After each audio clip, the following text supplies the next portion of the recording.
C'est-à-dire que c'est même peut-être le lieu et le ministère où il est supposé y en avoir le plus, parce qu'on dirait qu'il y a une école de droite, une école de gauche, mais comme il n'y a plus de gauche et plus de droite, on va peut-être avoir une école qui va être débarrassée des oripeaux de l'idéologie.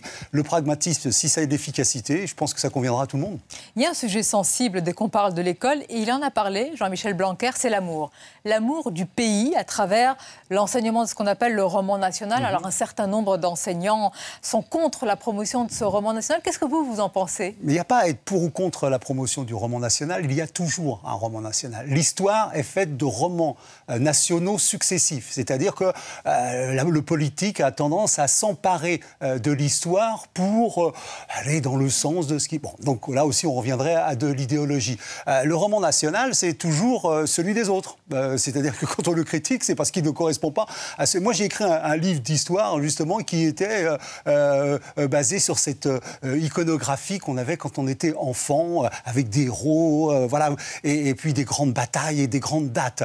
Et puis on a trouvé ça complètement ringard et on est parti dans des thèmes transversaux. Et un jour, je me suis aperçu que ma fille à moi, se désintéressait complètement de l'histoire, n'y comprenait rien, et que moi, quand je la faisais réviser, j'avais beaucoup de mal. Parce qu'il y a une chose qui est importante, et je le dirais à monsieur le ministre s'il était en face de moi, c'est que les parents ne doivent pas être dépossédés de l'école. Ce qui me paraît très important, c'est qu'à la maison, les parents puissent suivre et aider leurs parents. Ma mère n'avait que le certificat d'études et elle a toujours pu me faire réviser mes leçons. Les 13 enfants aussi? Oui, bien sûr. C'était du chant choral à la maison. non, mais je veux dire, bien évidemment, dans les grandes familles, vous savez que les grandes sœurs sont des secondes mamans. Donc, pouvoir faire réviser, pouvoir suivre, tout le monde sait, tous ceux qui vous écoutent, et vous peut-être aussi, savent que dès la 4e, on commence à être en difficulté dans certaines matières. C'est anormal. Un enfant qui ne peut pas demander à son père ou à sa mère de l'aider pour ses devoirs est déjà un enfant en difficulté ou qui doute peut-être de l'école et de la transmission. Donc je trouve que ça, c'est un lien qui doit être absolument préservé dans l'école. Je ne sais pas si ça fait partie des préoccupations. Mais quand on vous écoute, Daniel Piccoli, il y a une passion, vraiment un amour de l'école. On a du mal à imaginer que vous avez été... C'est pas un cancre. Oui, le cancre est très joli, surtout que... Mais qui aimait l'école. Ah, mais j'aimais l'école, hein. Je vais vous rassurer, Gilles a été un cancre aussi. Mais bon, il y en a plein, il y en a beaucoup. Et même Jean-Marie Roire, que vous avez reçu il n'y a pas très longtemps, n'était pas non plus à foudre.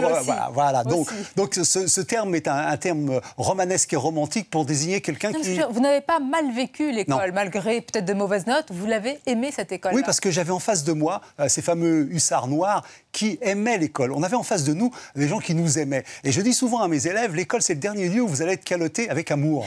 Dehors, vous le serez, mais sans amour. Et tant qu'on sent que les gens qui sont en face de vous, même leur sévérité, est à base d'amour, de respect, d'envie de vous conjuguer au futur, comme on dit, moi, ça me va. Je savais bien que j'ai été puni pour le 10e des bêtises que j'ai fait. Et tout le monde le sait, ça. Donc, moi, l'école m'a appris. Et l'école, je rêvais d'y rester tout le temps à l'école. Je lui dois. Et c'est ça que j'essaie de lui rendre. Moi, je suis ce que je suis grâce à l'école. Vous dites d'ailleurs, c'est un pur produit, vous, de l'école républicaine. Absolument. Voilà, de ce fameux ascenseur social qui, semble-t-il, est en panne. Je ne sais pas. Peut-être que...